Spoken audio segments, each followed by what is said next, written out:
What is up, everyone? JD here. Hope you're doing well today. Really excited to bring you my full review of the Civivi Vision FG. Let's get into it.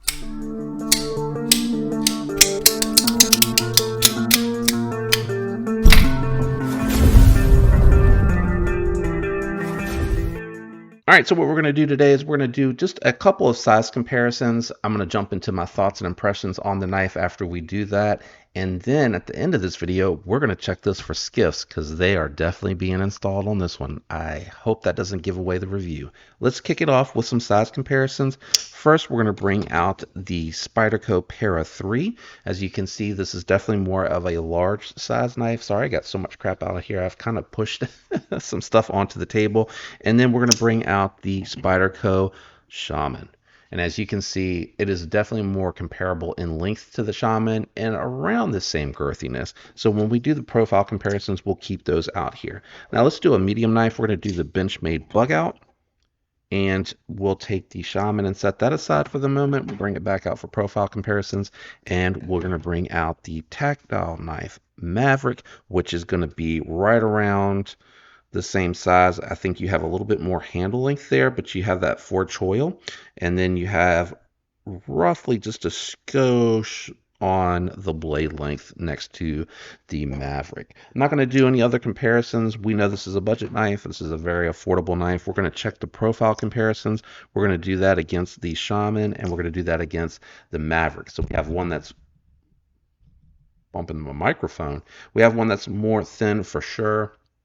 You have steel liners. I know it's a little hard to see that with this lighting here, but you have the steel liners that are the micarta are sitting on top of versus the nested liners in the Maverick. And the Maverick is just more of a gentlemanly size, but it's going to actually be really on par with the Shaman. So full size, full grip, and I believe this one's coming in at 3.5 or 4 ounces. I can't remember. I know it's a little bit more than the Wii variant of this. And this actually makes me want, so 4.2, so a little over 4. No surprise there. You got steel hardware, steel liners, you got a steel pocket clip. So definitely going to have some weight on it, being that it's a full-size knife. Let me go ahead and do thoughts and impressions, and then I'll get everything set up for the skiff install so that you can see what size skiffs this one's going to run on. Ergos. Just like the Wii variant, this is super comfortable. Fits in hand really nicely. Left hand, right hand feel really good. Now you do notice the pocket clip, since it is on the side, it's no longer on the top. But it's just that you notice that it's there. It's comfortable. It's not poking in hand. They did a nice job sticking their old style clip on here where it's thick all the way through and it runs down and goes in and out of the pocket really nicely. And I covered up my organizer because I wanted you to see that. Goes in and out of the pocket really nice. Sorry, this one's a little bit thicker. I don't usually carry knives, too many thick knives in here that are like that, but bam. Gets over that seam, goes in. Not that this is, denim material, but it does give you an idea. So very comfortable. I was worried about if you were going to feel the cutout here, but what they did with the knockdown is they actually rounded it off just a little bit on both sides, so you don't feel that at all. And then they did a good job kind of, I guess, knocking this down, because both on the G10 and the micarta variant that I've handled, you really don't feel that at all. This micarta is really nice. It has a soft, grippy texture to it. Not rough at all. Feels very nice in hand. I love their drab green micarta. It always comes out looking great. You do have a bunch of speed holes, so that's going to be something that you can take it or leave it with this particular model. And then it's going to be a little hard to see. So let me see if I can get the flashlight going here so that you can see. There you go. Well, can I turn it up a little bit? Oh, shoot. I didn't mean to put it that bright. Sorry, guys. There we go. Medium light. We'll bring it back here. And what that hole there is doing is just demonstrating the lock apparatus there, so that you can kind of see it engaging, and then you can kind of see it disengaging. So got to be careful there because these are really thin and slicey knives. And whoops, Sorry, that was a little loud.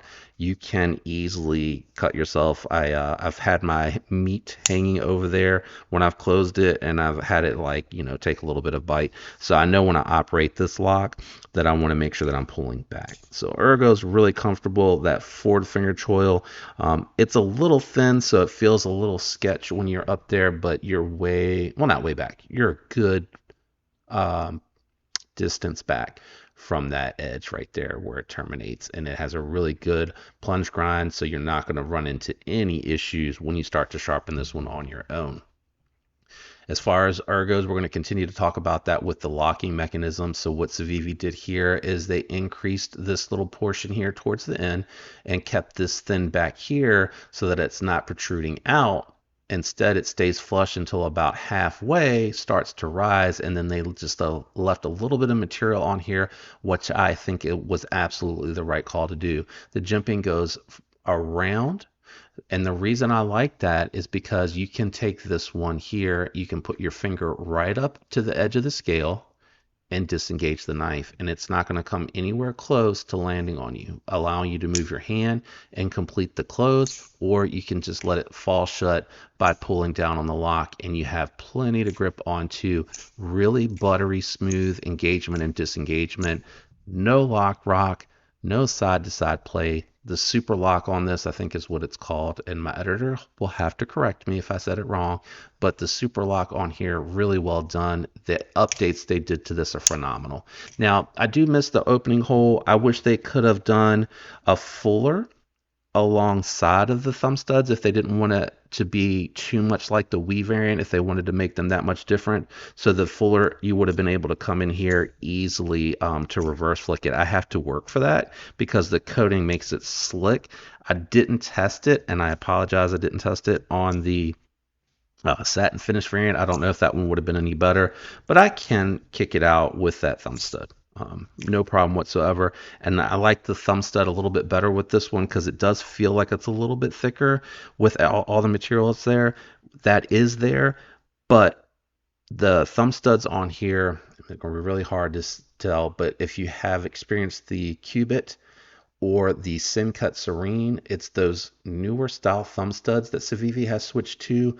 Home run. Civivi, these are awesome. I love these thumb studs. They're super comfortable, great height, great diameter, and they work really, really well. As far as the blade is concerned, just like its big brother from Wii, this one here is an absolute shredder. Nitro V is going to be a performer just like 14C 28N. You're going to really love it. It's going to be really easy to bring back to form if you're pushing it through nasty material like cardboard. Let's say you're breaking down a bunch of boxes. It is going to really come back with some stropping, and you'll find as you put your edge on 14C28N and Nitro V, they get better with sharpening. Like, it's hard to believe it, but they feel almost like they're a super steel. They just don't perform like a super steel as far as edge retention when you put them up against M390, 20CV, MagnaCut, M4. Those steels, they last forever. These, you're going to notice that after some time, you're going to want to strop them up. It's really not that big a deal. They're going to strop really easy. So let me go ahead and turn the light up. I'm going to turn off we'll leave the camera on. Turn the light up. And actually, I'm going to turn that back down. And I'm going to turn the overhead on and bring the stuff out. So we'll be right back. All right, so we're back. If this is going to be anything like the Wii, it's going to be the 5mm 1/16 ball. So I'm going to pull the tool out here, measure it, and then I'll hold the pouch up there for you so that you can see that. I recommend WeHa bits. I have them linked down in the description. If you expand the description, they're way towards the bottom under recommended tools, and the stubby driver if you need an affordable driver. You're going to need a T6 to take the pocket clip off, and you're going to need a T8 to remove the pivot. So I'm going to start with the pocket clip. The one towards the back is going to be the one that goes all the way through to the stop pin, and then the second one is going to need to be taken off because you're going to need to remove the scale in order to be able to do this skiff install, and you're just going to be a little careful. If this is like the super lock, the spring I think is down here, and there's a standoff back here that keeps the spring in play. So just be careful with that when you go to remove that. Set your hardware aside somewhere safe so you don't bump them and knock them anywhere. And I'm like dipping and diving around this camera here. I mean the microphone, so I can see. And then you're going to take your T8, you're going to remove your main pivot, and now you'll have access to remove your cover. And you're going to see what I was talking about. You have your standoffs for the locking mechanism, and you're going to be able to lift up on that. And it's going to be very tight tolerances, so take your time, be patient in lifting up on it, and it will come off. So your spring's way back here on the standoff.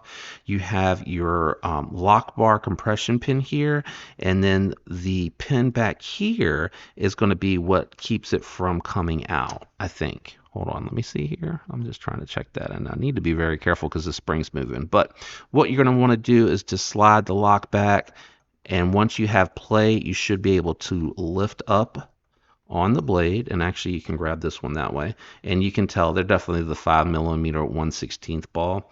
So grab your ball. This is very clean. Civivis usually come very clean from the factory. They have a little bit of oil on there. Well, hold on. It is a coated blade, so I might not be seeing any potential dirt. So we'll just, yeah, there's a little bit in the pivot. So we'll hit that up. We'll clean up the super lock in the pivot while we're here, just to make sure that it, it really has some lube in there. I wonder if because it is coated, they did throw some lube on there. So I'll test it. I'll throw some lube on, and we'll see. So let's check the pivot size real quick. That is definitely 5mm. I know I can't get it all the way on there. And then 1/16 ball. So 5mm, 1/16 ball. Let's grab a set and we'll install those. So we have 5mm, 1/16 ball, just in case you aren't listening and you're fast forwarding through, or you're playing it low for whatever reason and you're just watching because you don't want to hear me talking. So we'll grab one of these, grab your favorite oil, and I'll worry about putting the other ones away in the cleanup because I feel like that just takes up too much time. So what you're going to want to do, grab your favorite oil. You're going to want to lube these up and work them in by rolling it around on the finger. And that should be enough there. Go ahead and install that one. And then what I like to do, I'll cover the spring up, and then I like to just take a couple of drops and put them there on the pivot. And then I'll put this on the super lock and see if that helps keep it from sticking, because it seemed like that's what was on there. And you know what I didn't do? That's okay. So here you're going to want to cover the spring as it pops out. So you're going to get to see how to put this back in here. So you'll drop that back in place, and then you're going to have to just, and you can see it's a decent sized spring too. Push the bottom of the spring in and then work that one down, and then just kind of wiggle it until it sets into place. So now that it's in place, go ahead and move this back a little bit. Go ahead and, with it facing towards the super lock, go ahead and just wiggle it down and let the super lock sit, and just lift your finger off easily, and it should stay compressed. It shouldn't be that big of a issue. You shouldn't have to fight with it. And then same thing with this one. You're just going to work a little bit of lube from the fingertip onto the bearings. These feel really nice too, by the way. And hopefully everything will come back nice and center. Take your steel liner, set that on top very gently. And once you have it set in place, nothing should be going anywhere. You can take your overlay or your scale, whatever you want to call it. I guess it's a scale, right? It's not an overlay. Let me just check. There we go. I was going to say, it doesn't feel like it quite sat down. And then take your T8 and your pivot and go ahead and work that back in without over tightening it. Once you get it snug, just take it a little bit more until it stops. Once you meet like a start of a good amount of resistance, go ahead and take your pocket clip with that standoff screw And it's a little hard to see, so I'm going to move up over top of the camera. Yeah, both of them kind of have fallen off here. And I do happen to have a magnetized bit driver, which is great. So I'm going to get that one started, but I'm not going to tighten it down. And I'm going to do the same thing with this one, but this one I'm going to go ahead and do the same thing that I did with the pivot. So once I meet that resistance, I'm going to go a little bit further until it feels snug. Same with this one here. You're using a T6, don't over torque it. I'm going to just check and make sure everything looks lined up on the back. And it doesn't, so let me pull up and see why that is. There we go. Yeah, so it's probably too loose. It wasn't on the top part. Standoff wasn't done yet, so yeah, that feels good actually. I don't want to go too tight there. Yeah, so let me check the standoff here. I'm going to back it off and go back in a little bit. And same thing with that screw there. Let's check the action, nice and smooth. We're centered. Do we have any play? We have no play, no stick. Maybe that's what I should have done with the satin one I sent back. It could be because of how the super lock is made that it might have really tight tolerances, and it may actually need a little bit of lubricant. This is only my second super lock knife, and I'm still learning about them. So it has absolutely no stick, and it feels really, really smooth, and it came back centered. Hopefully you're seeing that nice and centered. No side to side, and it has a little bit of rock. So it may be that I take this off after, and actually, I guess I should do that now, because it didn't have lock rock before.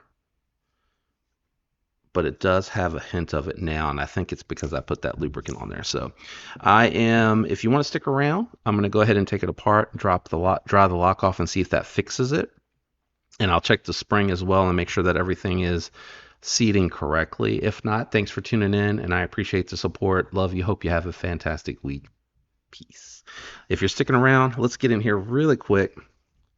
And what I'll do to save you some time, since you've already seen the disassembly part of it, we're going to jump ahead to where I have it apart and show you the lock being cleaned. All right, so what I'm doing now is I'm going to dry this so that it's bone dry, because I think the oil is what caused it to start lock rock, because it did not have it when we started out this adventure. So we'll leave the lube that's in the pivot there, but we're going to clean off any oil that got on the scale so that it is bone dry. And then I'm going to, that one's fine. I'm going to grab a couple of these keyboard cleaners, circuit board cleaners, whatever you want to call them. And I'm just going to hit the pivot and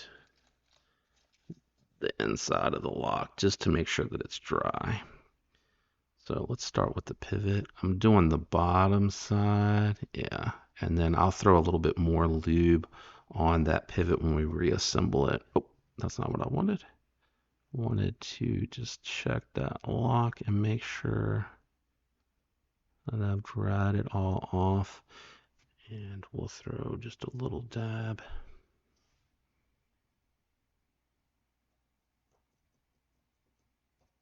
And I'm going to go ahead and just jump to where it's reassembled. Yeah, it's still there.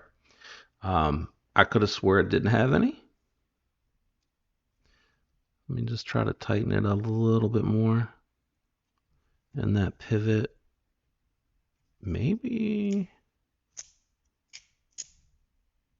it's super slight, and it's what I feel is like,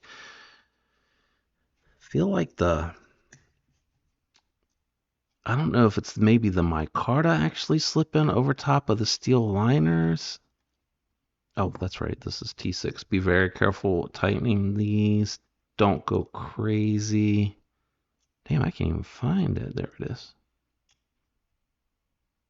Yeah, I can't go any tighter. That one a little bit tighter. Let me see. Okay, that's too tight. Too tight.